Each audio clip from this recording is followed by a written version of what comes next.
after being shot in the head and using drugs for another year. Literally shot in the head. Oh yeah, in and out, clean.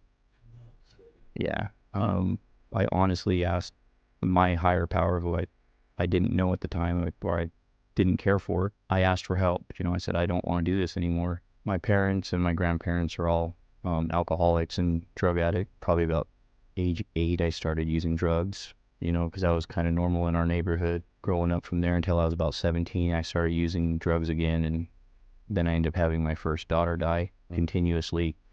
Got in trouble with the law.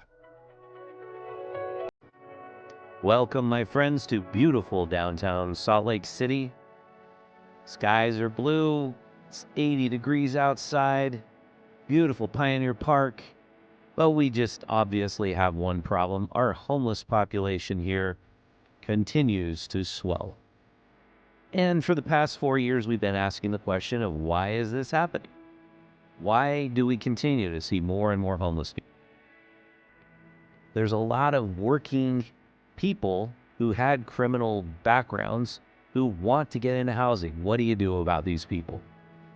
Well, enter Rasa Legal and a guy who I was introduced through them named Rocky.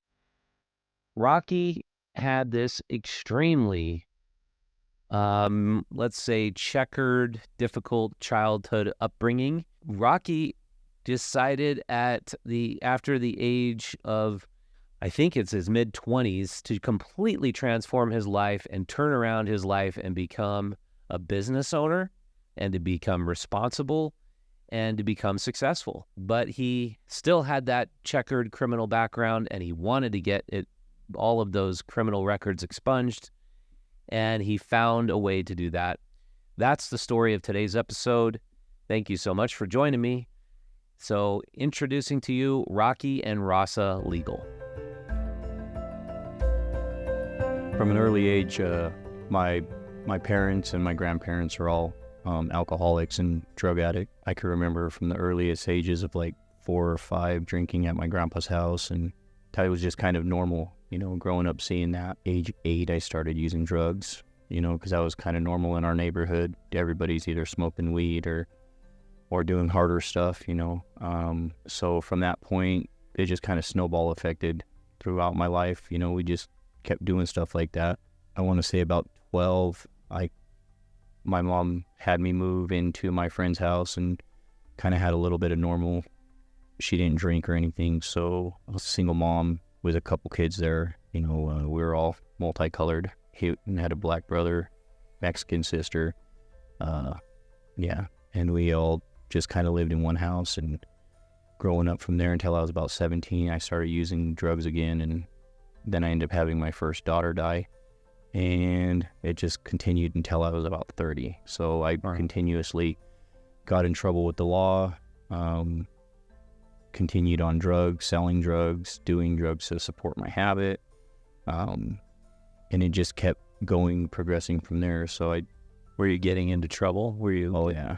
Yeah, I ended up going to prison twice, jail multiple times. Once you get into the system, you just continuously do it because it's easy and it's familiar. You've already got that criminal history. The cops already know who you are. They're already looking for the people that are in your area that are doing the same things, So I've heard this a lot. When your family's kind of been in poverty, been drug users, been in and out of the system, that's just sort of normal for you. Is that describe it? It's generational habits that you see that you normalize. So I had that addict mentality already part of me, and I didn't know how to deal with it because growing up you didn't deal with things. It was always stuffed down. They didn't teach you how to hold a job. They didn't teach you how to pay your taxes or pay the government. It was always do everything you can to get over on the government, So being able to do the Rasa thing has been phenomenal. Yeah. So how many felony convictions did you have on your record? I want to say 12.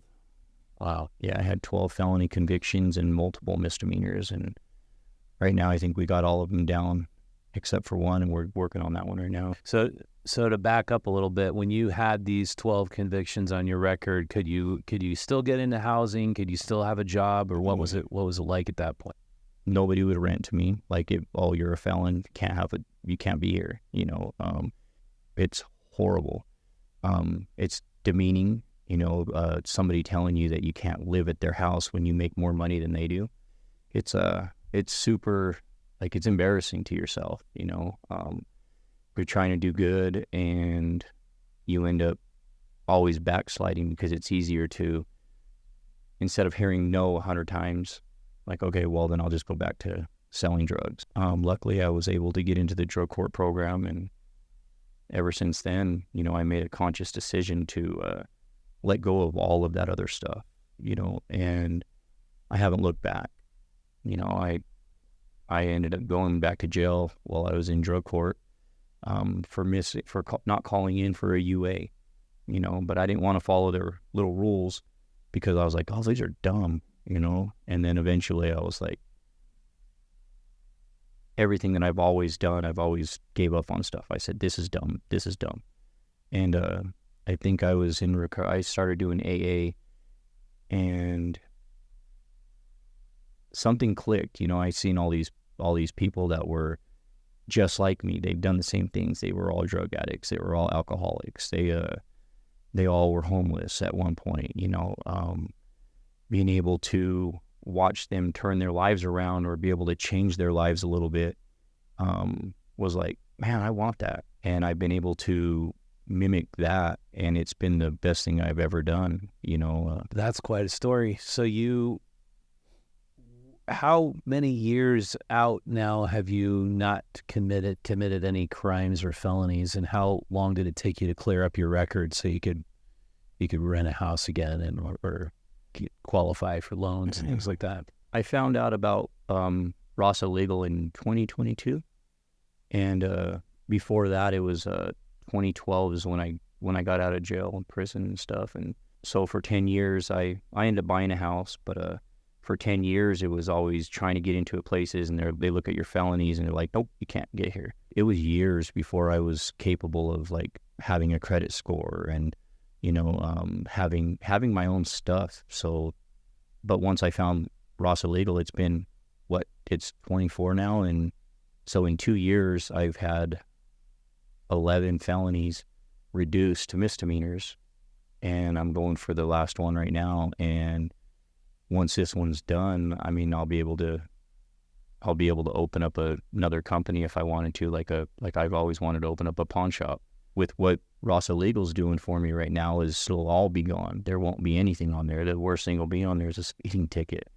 It was my higher power getting back to me saying, hey, it's time to do this, I just wish they were around earlier. It would have been a lot easier. What's your business? I do low voltage wiring, direct Utah. Oh, cool. Yeah, so I do cameras and wiring for cameras and TV, phone, internet stuff. Like, I've been part of Chamber of Commerce and BNI, which is business networking. And so I've been very fortunate enough to not have to lie anymore to people.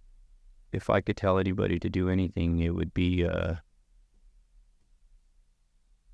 to be truthful, get into recovery, and find Rasa Legal and get your stuff fixed. They work with you. They made it easy. Like, I don't have to worry about the legal mumbo jumbo. I just let them know what's going on. It's been really easy. It's been really easy. It's, if you know how to use a cell phone, and an app, you just go on there and ask a question, and the next day or even that day, somebody will get a hold of you and talk to you about it. Well, thanks a lot, Rocky. Yeah, absolutely. Yeah, absolutely. Yeah, way to go, man. That's cool.